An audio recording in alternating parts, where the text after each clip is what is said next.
Hi, welcome to Back to School Night. My name is Mrs. Lietzen, and I teach Langen Lit 10 and journalism. There we go. Okay. Great. Okay, so just a few pieces of information about me. This is my 6th year teaching high school English, my 2nd year at Mason. I taught for 3 years in Indiana, 1 year in Washington, D.C., and now at Mason.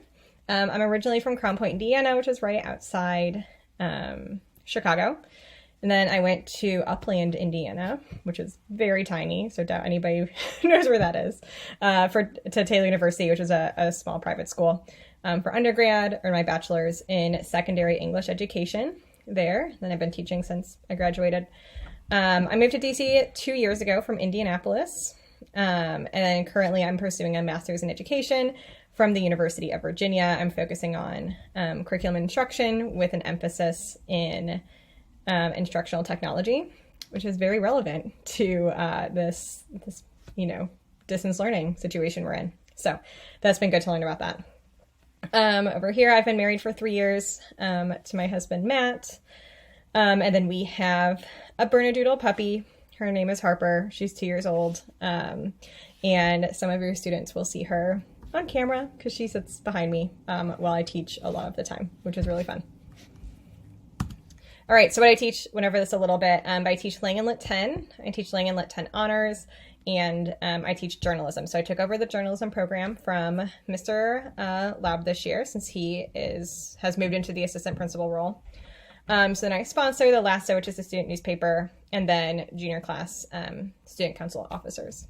So, all right, teaching practices. I thought it would be good to go over a little bit about what you'll see your student be doing this year and how, the methods in which they will learn this year in our distance learning format. So a lot of Google Forms for reflective work. So students will reflect on the work they've done, what they need to do, how well they know a concept. That gives me some feedback on what I need to be doing, where I need to be going to support students. Schoology polls, which are fun. Whole group direct instruction. I don't do much of this during the live learning session. Most of the live learning session is allotted for breakout rooms, interactive work in groups, a lot of interactive Google documents. So we'll be just practicing, analyzing, annotating, looking through different texts, through different Google Docs, and then workshopping writing and project tasks in groups. So once we start really getting deep into different writing, students will be in kind of writing workshop groups working on that. Then practice and prep work. So for every 55-minute live session they have a week, which is twice a week, they have 45 minutes of practice and prep work, which is homework, asynchronous. In my class are always going to be assignments that are graded. So it is important that students get these done and submit them. So practice worksheets and materials on Google Docs, Edpuzzle, which are videos they can watch and answer questions that I create. Grammar, we haven't started this yet, but we'll use a website called quill.org to practice grammar.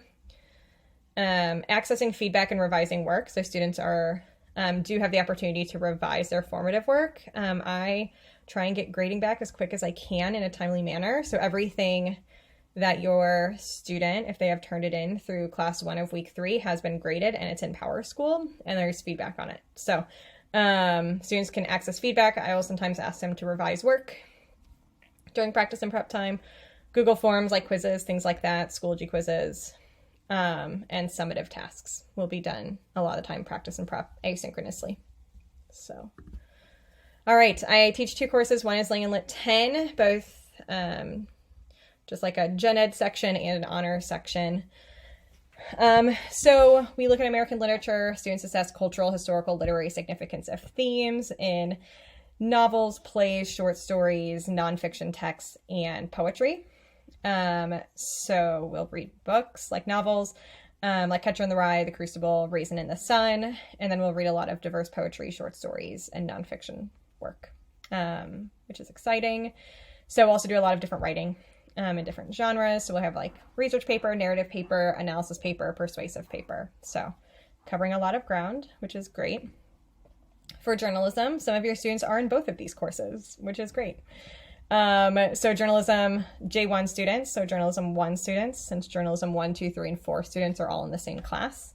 J1 students first quarter are currently learning the basics of reporting, interviewing, writing news articles, ethics of journalism, and then a majority of their class time and practice and prep time is working in their sections, producing work for the LASSO. This is, besides like the direct instruction lessons, this is primarily student run.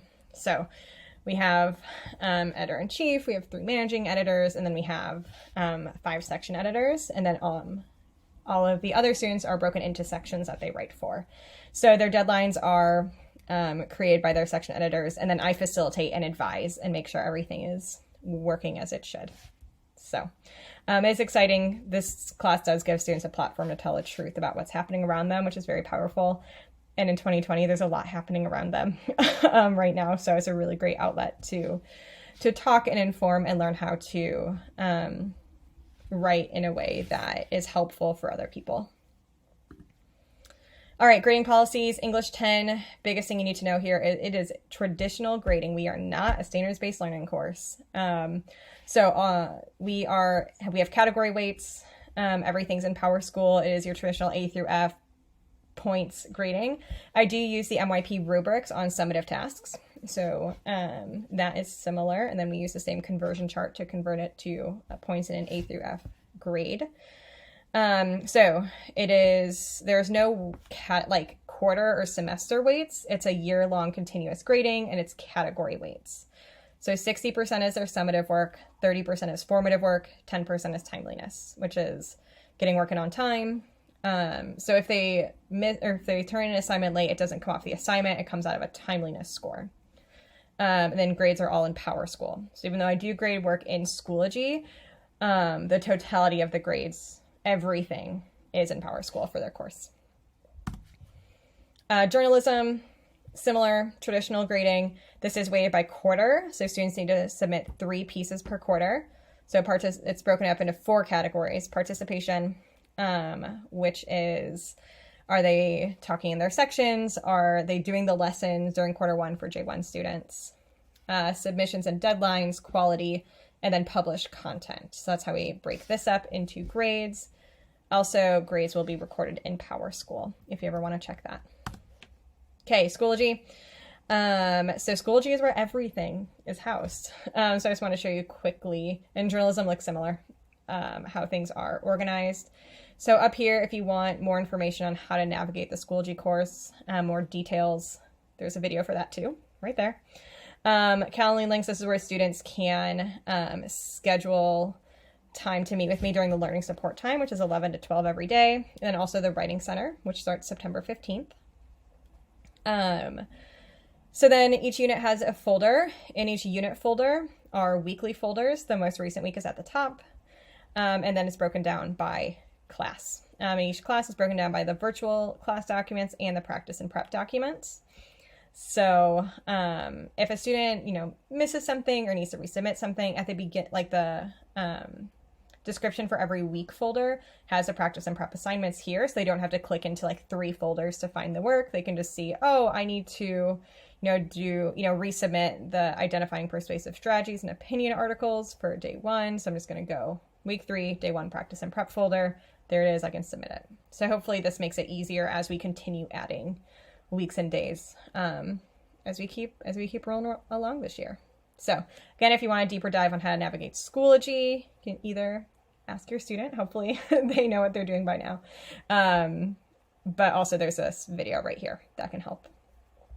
And that's at the top of the course. All right, conclusion. This is a strange year. I know we are all feeling it. So I do love this work though, even though it looks significantly different than what I'm used to. So I am here to support your student. Please reach out with any questions or concerns. The best way to contact me is through email. I answer emails until about 10 p.m. at night and then again in the morning. So obviously there are some exceptions, but I do get back within 24 hours. Then also I'm trying to dabble on Twitter a little bit. So my Twitter is at Mrs. Lietzen, GM. So thank you for listening, and please reach out if you have any questions. Thanks.